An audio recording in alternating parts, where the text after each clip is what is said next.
Manipur top channel gi mai kai marui ba paukra MSA digi IDP singi relief ki senpam lupa crore sani ga tara ga tret funky official kumza English singa ni ga kun go homdo gi me hum digi Manipura tholak liba irang asina maramoiduna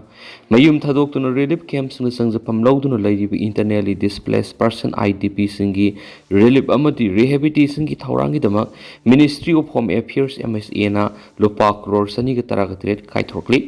Manipur Finance Department ki makok thongbo official nga si phongdorakpa wafamda amana hai Manipur thokliba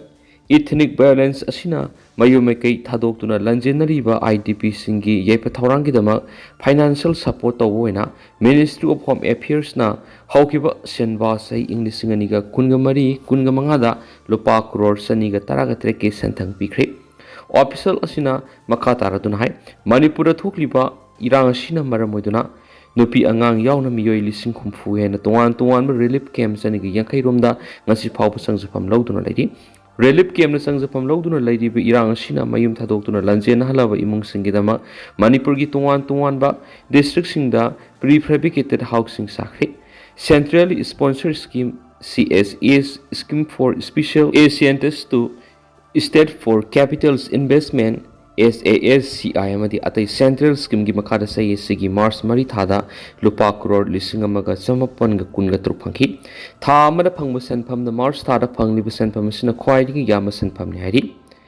SASCI gi makada Manipur sen gi amating pi gani haina Union Finance Minister Nirmala Sitaramana tha jab handakta parliament pi khiw lekhri hogiba senba sai English singani ga kun ga mari kun ga manga da SASCI gi makada lupa crore lising amang samri ga kuntra ga tere phangki Manipur go ena mamangi senba sai da phangki ba senpham masi senba sai amada phangba khwai digi yama senpham ni hairi ba senpham masi gi manung da sa da humfu wai ba lupa crore sanipan ga humfu ga mapan gi senpham sai sigi March tha khakta da phangki SASCI gi makada pirakhiba senpham masi da PWD na paiba ikui kuitringa imamangda mapung phana lusin khra thabak singi liability ki senpham su yauki haina official sina makata rakli official sina makata araduna PMAY gramin gi makata rural housing gi senpham lupa crore sama ko humfu ko tret hauki ba senba sai da pangki amasum sexual education lupa crore sanga ga kun health ki lupa crore sahunga manga masum Ministry of Women's and Child gi lupa crore samriga yangkai ga nipan su hauki ba senba sai gi manung na pangki Masida natana National Health Mission ki makada mamangda senba sayamada installment marirak senthang phangba du haukiba senba sahidadi hanboina installment amaga hingatuna pune installment manga phangki hari Manipur February taraga humdoi digi president rule thamkraba matung March tarada Lok Sabha Union Finance Minister Nirmala Sitaramana senba sai English ngani ga kunga manga kunga taruki oina Manipur budget putoki budget adura senba sai English ngani ga kunga mari kunga manga da expenditure gi senpham lupa crore lising kuntra ga ni thoiga satru ka yangkai ke taret oikiba du lupa crore lising kuntra ga manga ga sama ga mari da hengat khriana suma kokthongba Manipur Finance Department ka official sina makata na phongdorakli Amaramdana MLA singna power munaringe amadi makhoi masel hunaringe Manipur kangkhong saibani Jaisandra Konthaujam Justice Committee on Anglo-Manipur War 1891 Martyrs and Freedom Fighters of Kanglaipak Manipur ningthemsa ningsinglupna sinduna English singa magasani panga maudraga mathoigi Anglo-Manipur War akanba lanpham oikiba Thawal athopam lanphamda imalewaki damak thawaina pontha pikraba athoba ipai pu singadugi maphamda haika lekat tambagi tharamama ngasi thawal athopam gi kobilia makhong lampakta pangdokre tharam madura khangabo kendra gi MLA Suraj Kumar Okram sarangthem khoirang thaba retired IPS sanakia eskulakpagi masunupa RK Prahada DLCIC Club ki President Dr. Lema Pokpam Romendro AIGA Club ki President Thonga Marjina Madi Justice Committee ki Chairman Jaisandra Konthaujam Sarugyaki Thauranga Mari Laina Justice Committee ki Chairman Jaisandra Konthaujam Nahai English singa magasani panga maudraga mathu Anglo-Manipur War akan balanpham oikiba Thawala thopam lanphamda Yeskul lakpa madi masa ibungo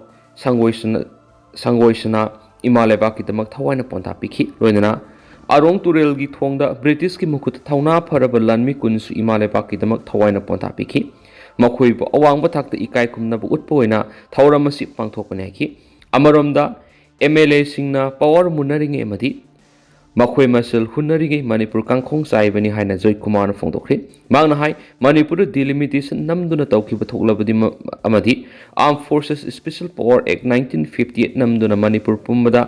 makata na thamjilaklabadi madugi apapadu khudima ngasigi mihut oiriba MLA singna pugodabani makhoi masal hunnaringe da amadi power munaringai da imaleba kangkhong saibani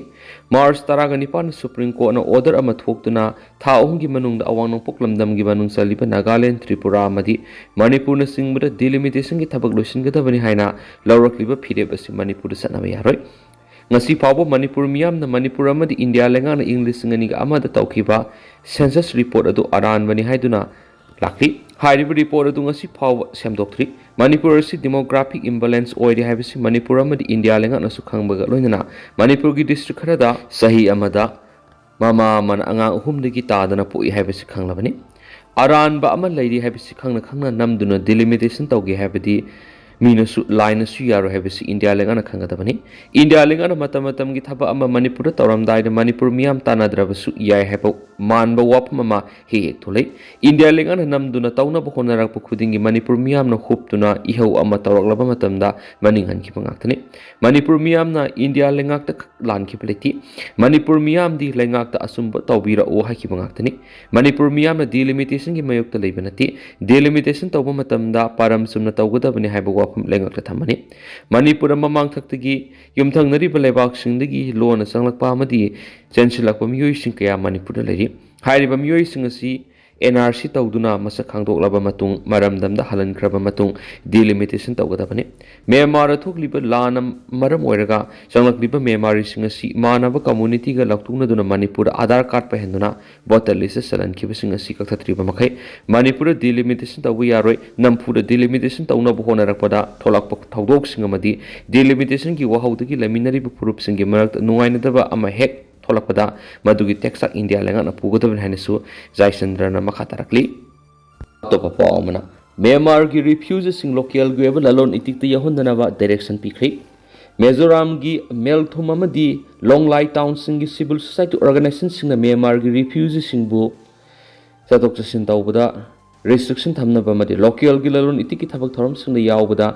restriction thamnaba direction pikibaga loinana kariguma thawoidaba tarabadi refugees sing asi eviction tawguni haina phongdokre hari civil society organization sing na lokhalakliba khongthang asi Benglai Village Council member amabu Myanmar gi refugee amana tamthina phuramle haiba thawdokti gi lokhalakibani hari